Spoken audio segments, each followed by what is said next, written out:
So, hi, I'm Raul Gutierrez. I did start a company called Tinybop, and we make educational apps. And everybody at our company thinks a lot about childhood. And we all come at it from different perspectives. I'm a dad. We have educators in the office. We have designers. And everybody really is thinking about their experience of childhood and how we can put it into the app. I call this talk Constructing Childhood. It's sort of a grand sounding title, but it's something that we all do if we're parents or aunts or uncles, or anytime we interact with a kid, we are constructing their childhood. Every experience that we give them, and the things that we put in front of them, whether we like it or not. You know, some childhoods are accidental, it seems like, and others are very much planned. But it all has impact. And that's why I think thinking about this stuff is so important. So I thought a good way into this was to look at 100 years of childhood. And I'm doing it through the lens of my family. And obviously, you know, my family will look very different from most of your families. But I think the arc of our story is pretty common. This is my grandmother, my abuelita. The picture was taken around 1914. It's probably somewhere near her father's ranch. It's probably a traveling photographer. She was the 9th of 11 children, and she lived in a house that sheltered 22 people.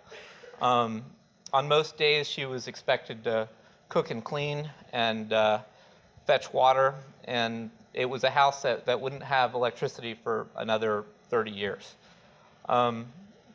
Birthdays were never celebrated. The concept of childhood that they had was very different than the one that we had. She only remembered having a single toy, which was a doll. She did go to school. It was a one-room schoolhouse. She went to school through the 6th grade. That was 2 years more than my grandfather, who only went to the 4th grade, and that was the fact that she lorded over him his entire life. On graduating the 4th grade, my grandfather, he decided that he was done with school. He hated school, and became a cowboy like his brothers. And he was, you know, out with the horses, and one of the things that they had to do was to drive cattle from their ranch, which was near the border, to Monterey, which is 90 miles away. And they would drive the cattle to Monterey. They would get paid in gold. And his job, because he was the youngest and seemed the least likely to be robbed, was to carry the gold back. And often, like, if they'd run into bad guys, they would send him alone. So if you imagine a 10-year-old on a horse, you know, traveling through the desert, it's something it's hard to imagine for you know, parents today. They lived in an adult-centered world. Entertainment was storytelling. Virtually everything in their lives was made by hand. The only book they had in their house was the Bible. And life was slow and hard. But my grandmother always described it as being beautiful. Cut to 1948. My grandmother's grown up now. That's, you know, sort of roughly 34 years later. She's in the black. My dad is in the center. They moved from a ranch to a big city, Monterey. Mexico was investing heavily in public schools at that time, and my dad got the benefit of it. He was a star student. At that time, when you went to middle school, you had to choose your profession, and he chose at the age of 13 to be a doctor. My dad's childhood was faster than his parents. He rode on buses to go to school and did it by himself. He had radio and he had movies. But he still lived in a world that wasn't really so much designed for kids. But he was able to glimpse a bigger world, and it allowed him to dream of different things. In the meantime, my mom was here in New York in Queens. She grew up in a poor family in the Roosevelt projects, but she had an excellent, Catholic classic education. She also had a lot of independence. She, took the subway and bus by herself every day to get to school. Like my dad, she had radio, Sunday movies, media. She had her pick of great libraries because she lived here in New York, and she would always tell me that reading was her salvation. It's what allowed her to escape her circumstances. Jump another 25 years, and that's me and my brothers. I'm the guy in the blue. My kid looked at it, and he was like, "You're so old now." So I had a pretty typical 70s childhood.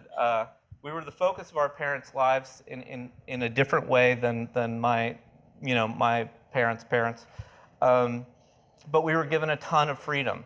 I would ride my bike every day to school a couple of miles. When we finished school, our days were spent outside, kickball, flag football, deers and dogs, if you know what that is. Before the age of 8, my most advanced piece of technology was my tape recorder. We were also library hounds, and children's media was TV, but it was pretty much limited to like Saturday mornings. Later on in my teens, there were video games and Apple IIs, and right before college, my first Mac. But we were pretty much, I'm part of the last analog generation. My kids' lives, if you're sort of younger than 25, my kids' lives are probably a little more like yours. My kids are pretty typical sort of urban, creative class kids.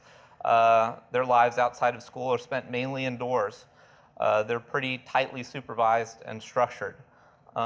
Technology has a big role in their lives, and they have access to more technology than we could have dreamed of when we were kids.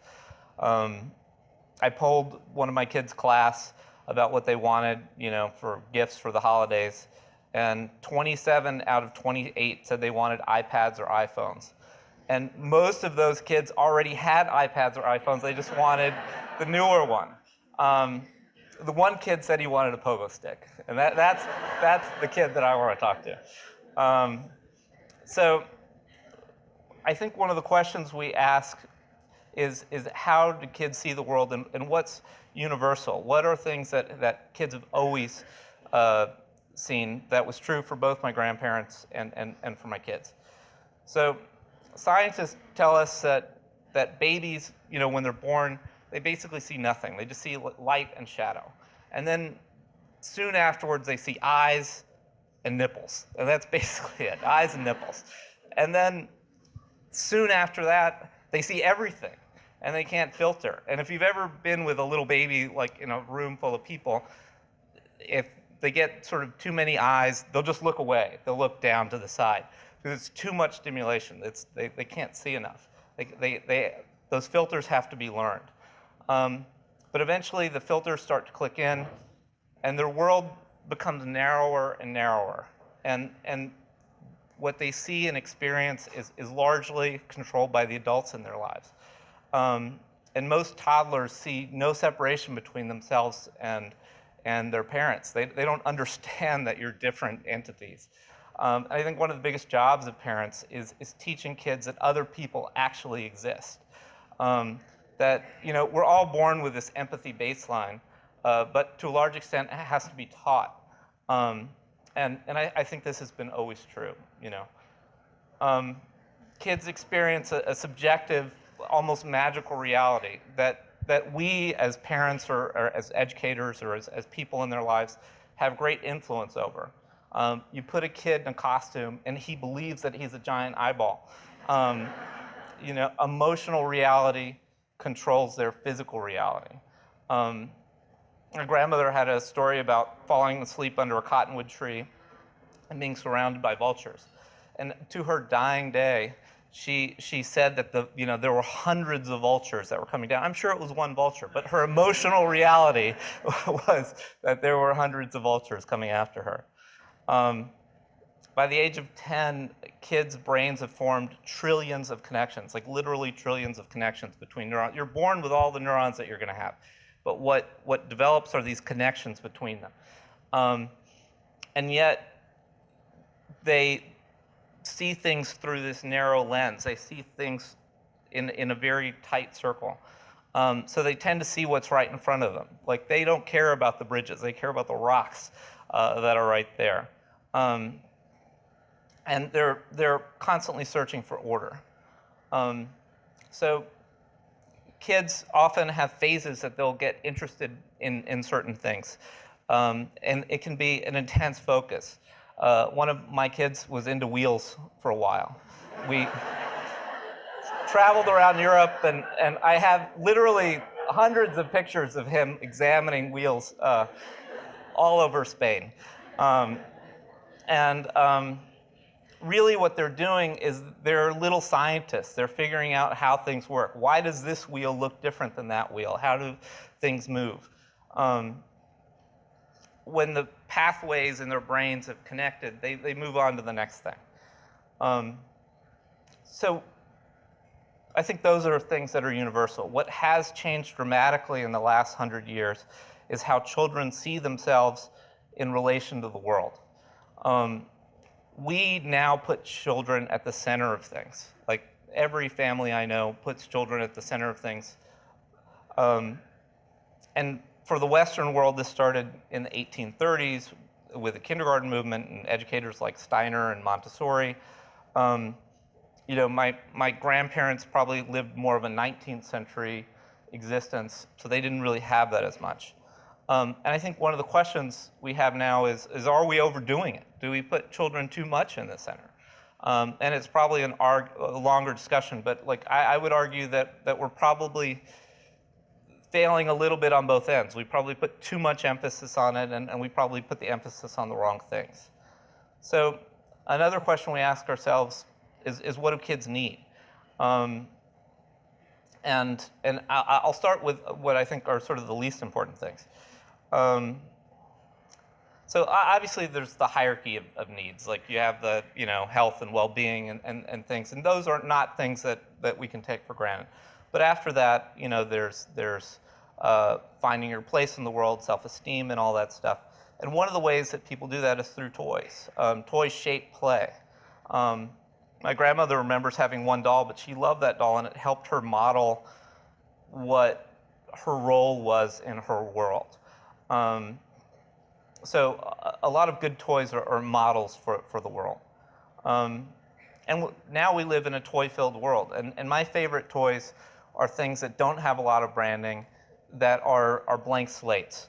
So a set of plain blocks can be a city, it can be a zoo, it can be a robot, it can be so many things. And they can be everything. My other favorite toy that we have for our kids, or set of toys, is just a box of costumes.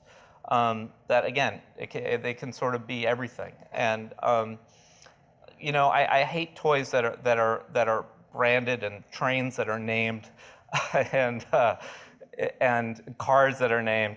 Why buy into somebody else's imagination? Kids oftentimes, when given a blank slate like this, they won't necessarily sort of take it and run with it, but all you have to say is build a city, build a zoo, and then they run with it. You just have to give a little context. And this can be true in the digital world. Sandbox toys don't have to be physical. This was my first digital sandbox toy that I can remember. It's called the Pinball Construction Set. And it was revolutionary back in the Apple II days. You could make your own pinball machine. It was awesome. And I look at this game, and I'm still thinking of different ways that I could make cool things. I think another thing that kids need are good tools. My dad gave me his Pentax camera that he had gotten in Vietnam. And my favorite tools when I was a kid were my camera, my tape recorder, my Super 8, And now you have all of those things in a mobile phone. This was the first picture I took with my camera, and I still have it. And then kids need freedom. They need freedom to be bored. They need freedom to explore and play with their tools. Like when I was a kid, we didn't have a special class that was going to teach you how to make movies. We just went out in the woods and did it. And this is one of my little movies.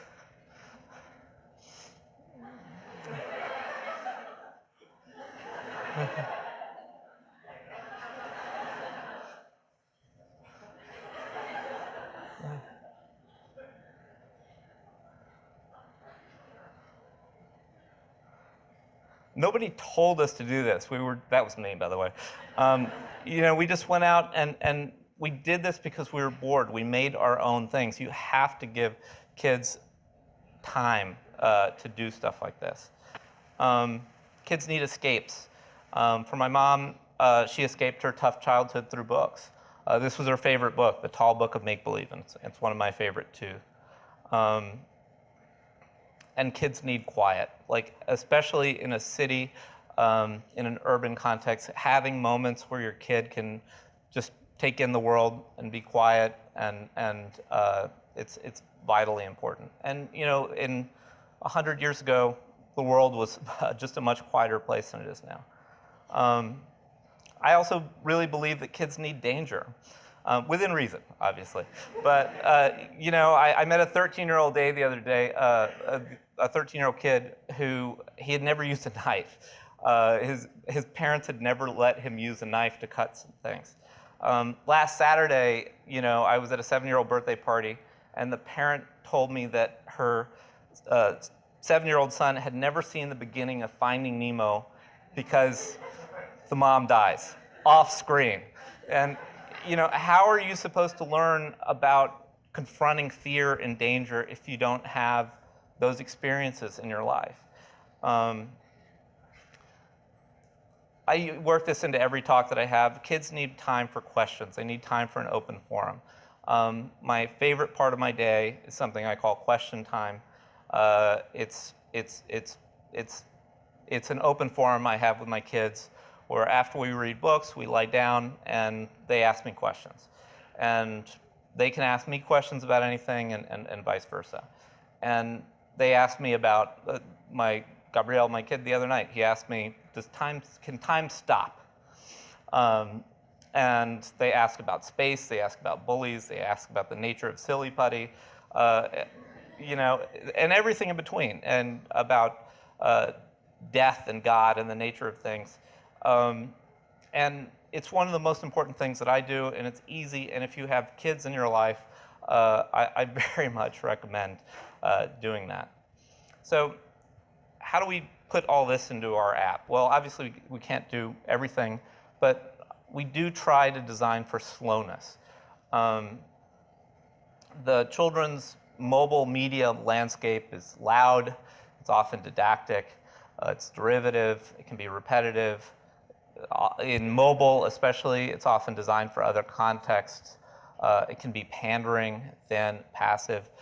Just go onto the iOS store and look at the kids section, and you'll see that not every app, but there are a lot of very bad apps and bad media out there. And what we aspire to are quiet apps that are free-form and interactive.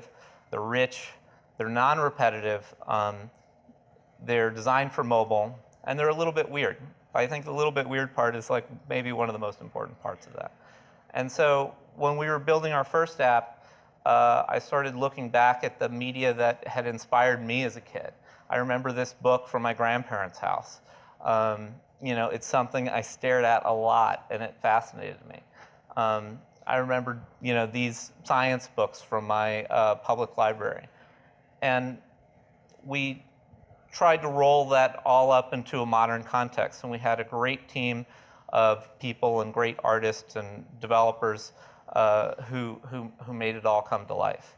And our goal with all this is not to give answers, but to provoke questions, and not to just entertain, but also to educate. We hope the results are educational and fun and a little bit weird, because that's what keeps the kids interested. So since the August of last year, our apps have done very well. They've hit the #1 spot in the education charts in 142 countries. It's hit the #1 spot overall in 23 countries. And it's being used in hundreds of schools with a much wider age group than we thought possible. And I think it's because we incorporate a lot of these things. They're open models. They're sandboxes that kids can play with. They're quiet. You know, we don't have crazy music. They're not didactic. They're not sort of guiding kids and telling them the heart does this. We provide a guide for parents, and we say, ask your kids this about the heart, and hopefully they will. And so it's been a very gratifying ride. And so what's next for us? Well, we don't talk about our future apps, but I will show you one shot of a video that we're making to market it. It's a stop motion done by Kelly Anderson, and this is, again, just the marketing video. We think it's amazing. We think the app is amazing. We're working on very hard problems, and we try to build a lot of the things that we had as kids. A lot of the sort of this intense focus on problems that you can have as a kid. I hire people that behave like that in real life. Most of the people in the office have a childlike intensity about the particular thing that they're really good at. And I think we're doing some pretty interesting things, and I'm really excited about where we're going. And it's just the beginning. We have a long roadmap. Our next app is out in about 2 months, and we can't wait to show you some more. And of course, if you have questions, you can reach out, and I think we have time for maybe a few questions.